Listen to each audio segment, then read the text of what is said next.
Jaineel, everyone. It's so lovely to have you all here and to be speaking about the environment from a Jain perspective.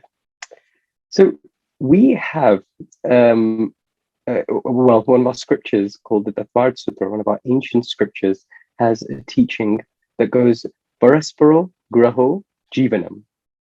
And what this means is that all life is bound together by mutual support and interdependence.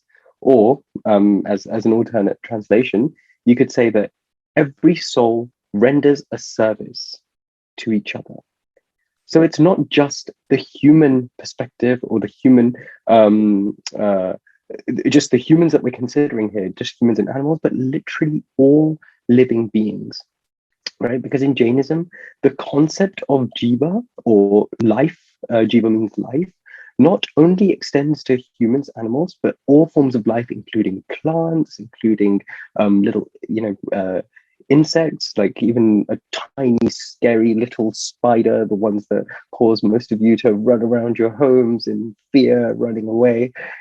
All of those kind of creatures are considered jiva, and every single one of them values its life, right? We know that. We see that when we go to get that spider out of our house. I certainly hope everyone does it that way and not just hoovers it up or stamps on it or something. But when we go even to take it out with like a cup or something, you'll see that tiny little creature trying to run as fast as it can away from you because it's fearful. It's fearful of its life. Every creature values its life, and that's the foremost principle that Jainism conveys, that because every creature values its life, it's our responsibility as humans, because humans have the intellectual capability to save as much life as possible. And when you have that attitude that yes, we are, we have that intellect, like a lion can't differentiate between whether a deer is more valuable or a human is more valuable. To him, both are just food, right? Whereas we have, the capability to differentiate between life forms, like, and acknowledge that even trees possess life. And it's that kind of thinking that then makes ecological harmony a natural consequence. Thinking that myself and the environment are exactly the same. Because when you're identifying with the environment and with other beings just as extensions of yourself, that's what then leads to environmental harmony. And so when it comes to climate change, like we all know what the issue is, right? We see it all the time. We've watched documentaries on this, we've read about it. We know that higher temperatures are wreaking havoc on the ability of plants and animals to survive in environments, because these environments are changing faster than species can adapt. We know that tens of thousands of plants and animal species are going extinct every single year due to habitat loss, due to changing climate. We know that forests are getting drier. We know that wildfires are becoming increasingly like more prevalent and destructive. We can see this effect of climate change every day, just around us, right? And it's what can we do as not just in the Jain religion, not in the Jain tradition, but also as human beings, intellectual beings. What can we do, right?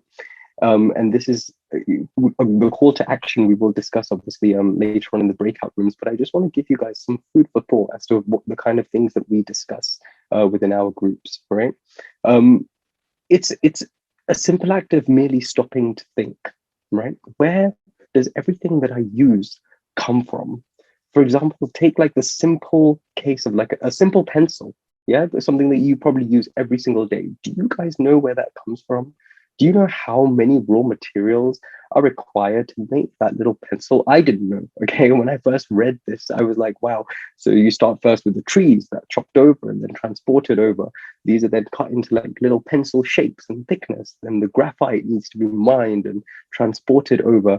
This graphite's then mixed with clay, and then there's ammonium hydroxide that's used, and There's like lacquer that gets applied. I mean, I don't even know the ingredients of lacquer, right?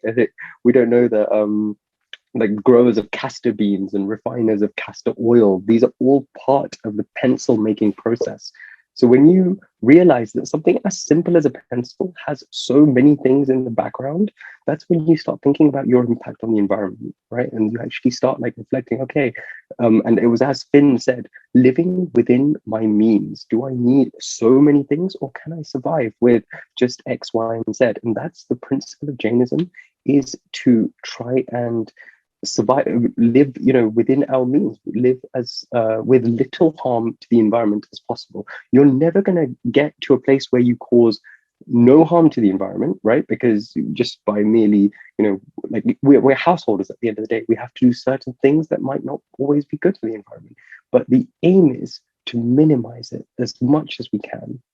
First thing I think that is necessary for all of us to do is to be informed. Yeah. So the more you guys know, the better it is, because it leaves us all better equipped to have these conversations around action with friends, with family, with people that we might be able to influence.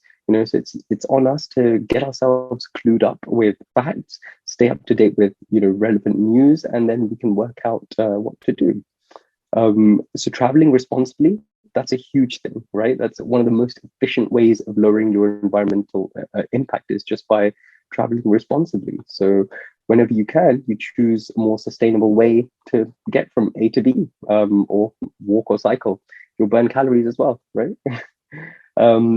Eating sustainably, now that's a huge thing, right? And in Jainism, you'll know that our diet makes up a lot of the discussion. So in Jainism, diet is a huge part of Jainism, right? Because you'll know that all Jains are naturally vegetarians, because ahimsa is at the forefront of our religion, which means we cannot cause harm to any other living being, right? And I know that's difficult to transition over to that sort of a diet, but if that fills you with fear, then at least you can start small, because a vegetarian vegan diet in most cases is better for the environment than a flexitarian or a non-vegetarian diet, when you consider things like greenhouse gas emissions, land use, freshwater use, water pollution, etc.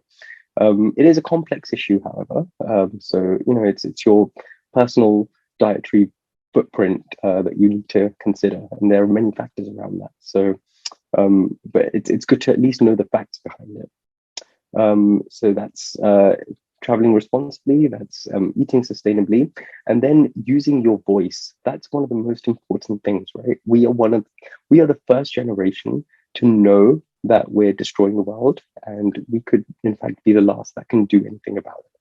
So speaking up is one of the most powerful things that we can do, especially if it's to the right people.